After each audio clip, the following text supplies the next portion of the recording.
Hi, I'm Rose McDonough, and I am a retired family and consumer science teacher, and I'm always about trying to teach people, old dogs new tricks, and young puppies some learning things.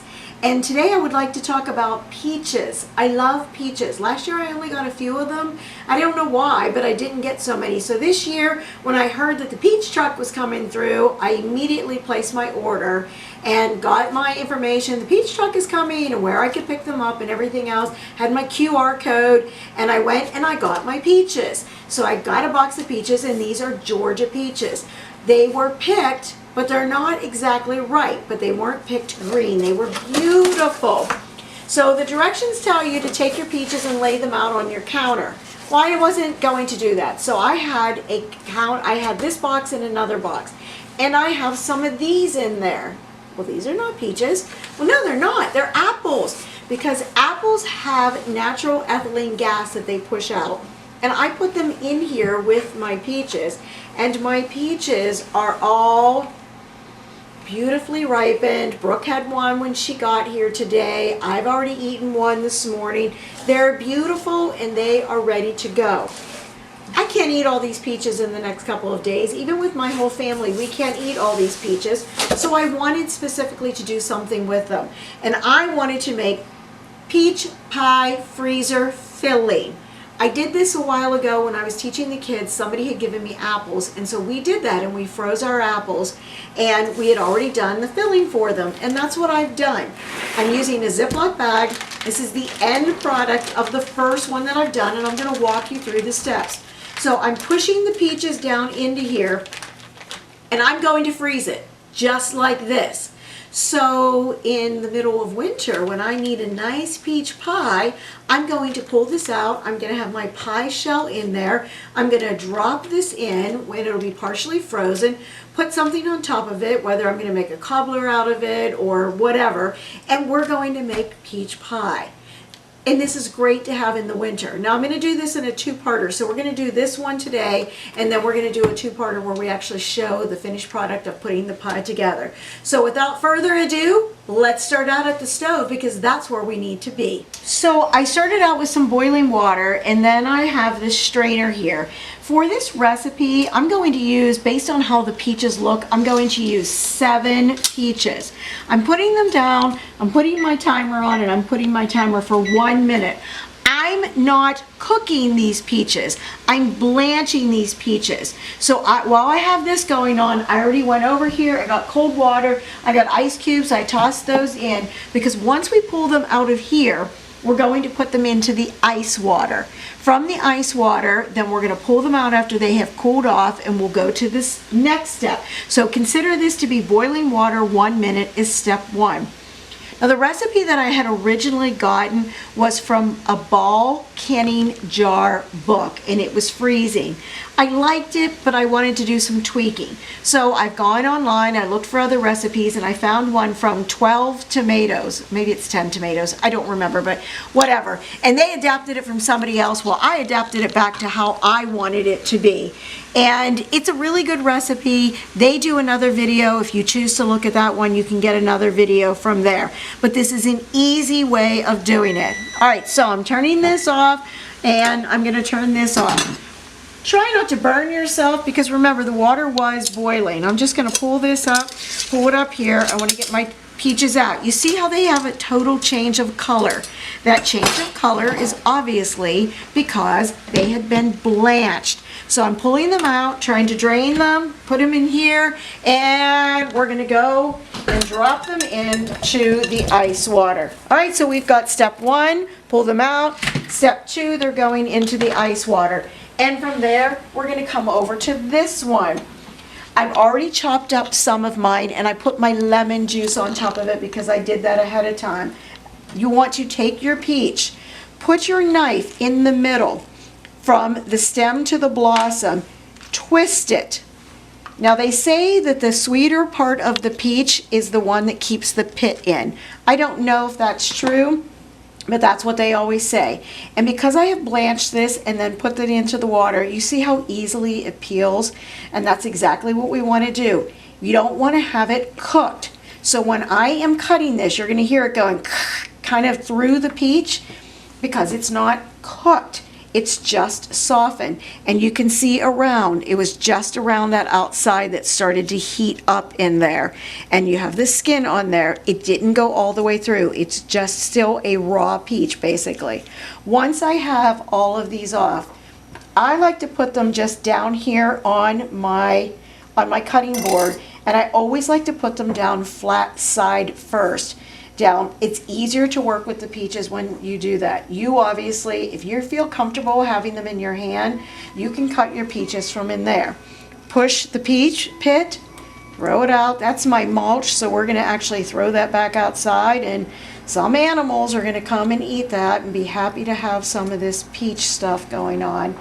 Sometimes Bob says to me, I think we're not supposed to feed the animals this stuff, but we always mulch. All right, so I have that. And then my next step is going to be, I just cut this way. You choose to do whatever you want. Once I have all of those, I now put them in here. And as I said, I already have fresh lemon juice on these, and we'll get fresh lemon juice on all of these as well.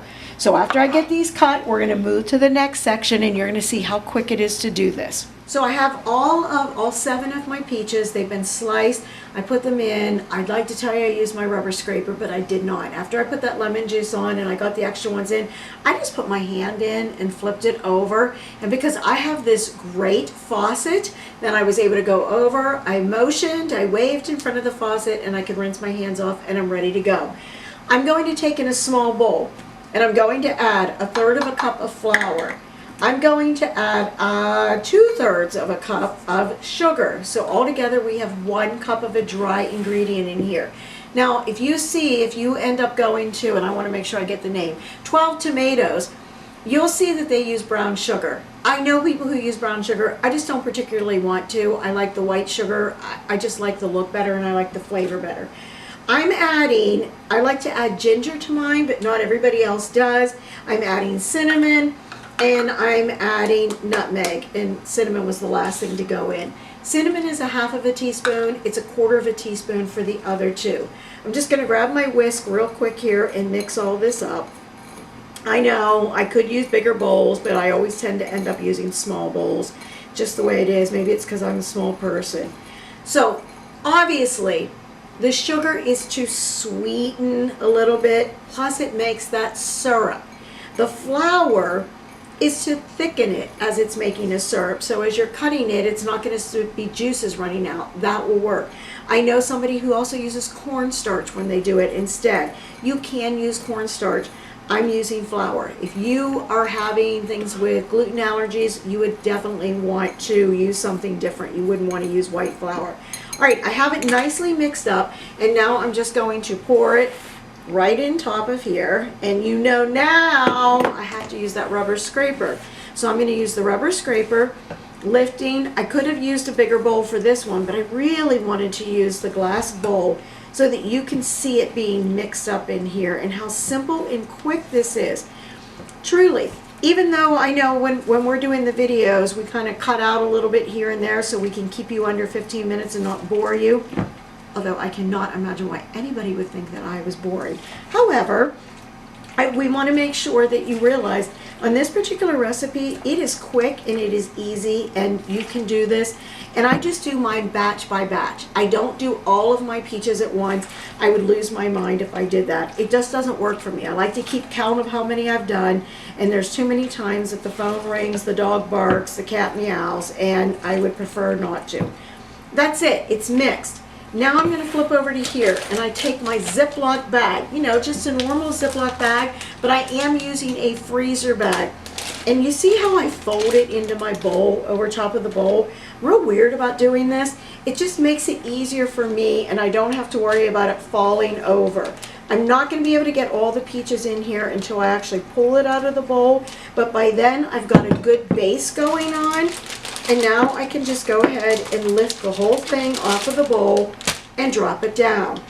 It's just one of those, I don't know, tricks, cheat things to do, something to make your life a little bit easier. I'm going to scrape everything out because I want all that good juice that is being made.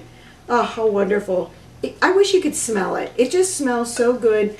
And I can, not just the peaches, but I can also smell the ginger. I can smell a little bit of the nutmeg. It's just, it's perfect. All right, so I've got that done. Let me move this out of the way. I'm gonna lift this up. This is an important part of it.